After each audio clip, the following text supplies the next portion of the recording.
শরীয়তপুরের বেদেরগঞ্জ উপজেলায় গত শনিবার ১১ই অক্টোবর সকাল ৮:৩০টার দিকে বেদেরগঞ্জ উপজেলার আরশিনগর ইউনিয়নের হাজীকান্দি গ্রামে জমি সংক্রান্ত বিরোধকে কেন্দ্র করে দুই পক্ষের সংঘর্ষে ইমান আখন নামে একজন গুরুতর আহত হয়েছেন।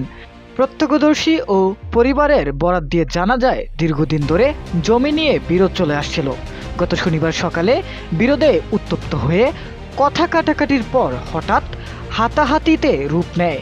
অভিযোগ রয়েছে, প্রতিপক্ষের আবুল কালাম একটি ছুরি দিয়ে ইমানকে আঘাত করেন। পরে স্থানীয়রা তাকে প্রথমে বেদেরগঞ্জ উপজেলা স্বাস্থ্য কমপ্লেক্সে নিয়ে গেলে অবস্থা সংকটজনক হওয়ায় শরীয়তপুর সদর হাসপাতাল এবং পরে উন্নত চিকিৎসার জন্য ঢাকা মেডিকেল কলেজ হাসপাতালে নেওয়া হয়েছে।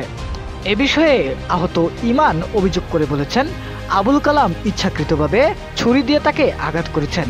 অন্যদিকে অভিযুক্ত পক্ষের সিরাজ আখন দাবি করেছেন, সংঘর্ষের সময় ইমান ধাক্কা খেয়ে টিনের সঙ্গে আঘাত পেয়েছেন, ছুরি দিয়ে তাকে কোনো আঘাত করা হয়নি।